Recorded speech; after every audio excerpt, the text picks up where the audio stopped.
قارون۔ بعض روایات کے مطابق قارون حضرت موسیٰ علیہ السلام کا چچا زاد بھائی تھا اور بظاہر اس نے آپ کا دین بھی قبول کر لیا تھا۔ نماز پڑھتا تھا، تورات پڑھتا تھا، لیکن ریاکار اور کمزور عقیدہ کا انسان تھا۔ مکمل ایمان نہیں رکھتا تھا۔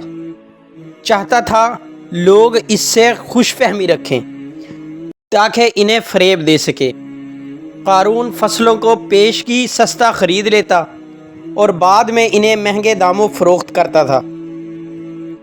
معاملات میں کم تولتا، دھوکہ اور بے انصافی کرتا، سود کھاتا اور جتنا ہو سکتا تھا لوگوں پر ظلم کیا کرتا۔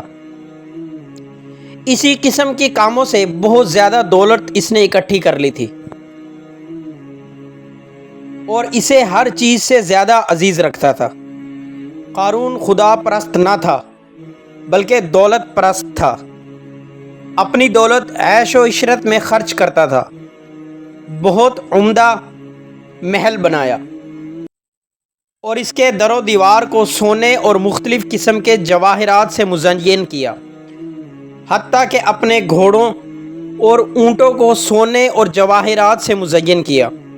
قارون کے پاس سینکڑوں غلام اور کنیزیں تھیں اور ان کے ساتھ برا سلوک کرتا اور انہیں مجبور کرتا کہ اس کے سامنے زمین پر گر پڑے اور اس کے پاؤں کو بوسہ دیں۔ بعض عقل مند مومن اسے نصیحت کرتے اور کہتے، اے قارون، یہ تمام باغ اور ثروت کس لیے؟ یہ سب دولت اور مال کس لیے ذخیرہ کر رکھا ہے؟ کیوں لوگوں پر اتنے ظلم ڈھاتے ہو؟ خدا کو کیا جواب دو گے؟ لوگوں کا حق کیوں پامال کرتا ہے؟ غریبوں اور ناداروں کی کیوں مدد نہیں کرتا؟ نیک کاموں میں کیوں قدم نہیں بڑھاتا؟ قارون غرور اور تکبر میں جواب دیتا، کسی کو ان باتوں کا حق نہیں پہنچتا کہ میں اپنی دولت خرچ کرتا ہوں یا نہیں۔ مومن اسے واعظ کرتے اور کہتے کہ اتنی بڑی دولت حلال سے اکٹھی نہیں ہوتی۔ اگر تو نے نا انصافی نہ کی ہوتی اور سود نہ کھایا ہوتا تو اتنا بڑا سرمایہ نہ رکھتا، بلکہ تو بھی دوسروں کی طرح ہوتا اور ان سے کوئی خاص فرق نہ رکھتا۔ قارون جواب میں کہتا، نہیں، میں دوسروں کی طرح نہیں، میں چالاک اور محنتی ہوں، میں نے کام کیا ہے اور دولت مند ہوا ہوں۔ دوسرے بھی جائیں کام کریں، زحمت اٹھائیں تاکہ وہ بھی دولت مند ہو جائیں۔ میں کس لیے غریبوں کی مدد کروں؟ لیکن مومن اس کی رہنمائی کے لیے پھر بھی کہتے کہ تم لوگوں کے حقوق ادا نہیں کرتے جبھی اتنے دولت مند ہو۔ اگر تم مزدور کا حق ادا کرتے تو اتنے ثروت مند نہ ہوتے۔ لیکن قارون مومنین کا مذاق اڑاتا اور ان کی باتوں پر ہنستا اور غرور اور بے اعتنائی سے انہیں کہتا کہ بے فائدہ، مجھے نصیحت نہ کرو۔ ایک دن قارون نے بہت عمدہ لباس پہنا اور بہت عمدہ گھوڑے پر سوار ہوا اور اپنے محل سے باہر نکلا۔ بہت زیادہ نوکر چاکر بھی اس کے ساتھ باہر آئے۔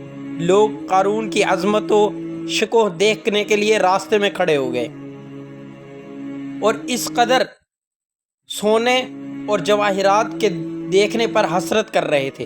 بعض نادان اس کے سامنے جھکتے اور زمین پر گر پڑتے اور کہتے، کتنا خوش نصیب ہے قارون، کتنی ثروت کا مالک اور کتنا سعادت رکھتا ہے۔ خوشحال قارون کتنی اچھی زندگی گزارتا ہے، کتنا سعادت مند اور خوش بخت ہے۔ ہم بھی قارون کی طرح ہوتے۔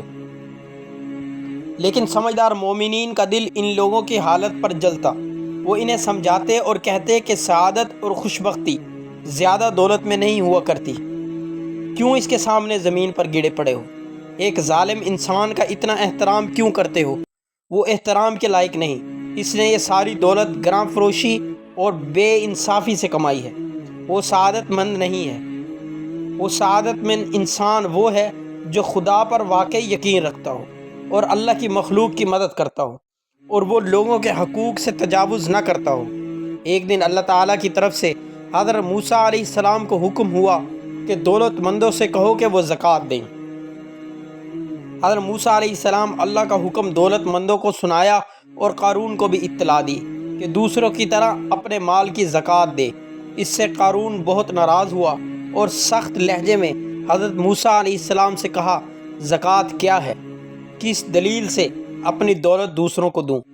وہ بھی جائیں اور کام کریں اور محنت کریں تاکہ دولت کما لیں۔ حضرت موسیٰ علیہ السلام نے فرمایا، زکوٰۃ یعنی بڑی دولت کا ایک حصہ غریبوں اور ناداروں کو دے تاکہ وہ بھی زندگی گزار سکیں۔ چونکہ تم شہر میں رہتے ہو اور معاشرے کے فرد ہو اور ان کی مدد سے اتنی کثیر دولت اکٹھی کی ہے، اگر وہ تیری مدد نہ کرتے تو ہرگز اتنی دولت نہیں کما سکتا تھا۔ مثلا اگر تو بیابان کے وسط میں تنہا زندگی بسر کرتا تو ہرگز اتنا محل نہ بنا سکتا اور باغ آباد نہ کر سکتا۔ یہ دولت جو تو نے حاصل کی ہے ان لوگوں کی مدد سے حاصل کی ہے، بس تیری حاصل کی ہوئی اس دولت میں سے کچھ حصہ انہیں دے دے، بلکہ ان کے اپنے مال کو زکوٰۃ کے نام سے انہیں واپس کر دے۔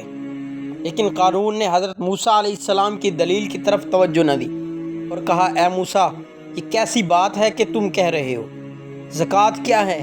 ہم نے برا کام کیا کہ تم پر ایمان لے آئے؟ کیا ہم نے گناہ کیا کہ نماز پڑھتے ہیں اور اب آپ کو خراج بھی دیں؟ حضرت موسیٰ علیہ السلام نے قارون کی تند روی کو برداشت کیا اور نرمی سے اسے کہا، اے قارون، زکوٰۃ کوئی میں اپنے لیے تو نہیں لے رہا، بلکہ اجتماعی خدمات اور غریبوں کی مدد کے لیے چاہتا ہوں۔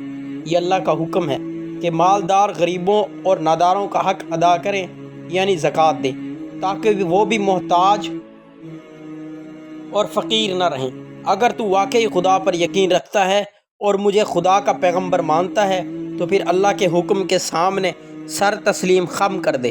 اگر نماز پڑھتا ہے تو زکوٰۃ بھی دے۔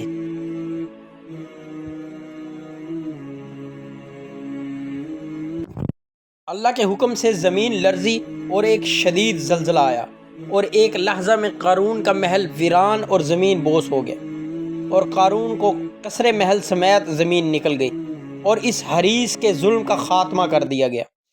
قارون خالی ہاتھ آخرت کی طرف روانہ ہوا تاکہ وہ اپنے برے کاموں کی سزا کو دیکھے اور اسے عذاب دیا جائے کہ آخرت کا عذاب سخت اور دائمی ہے۔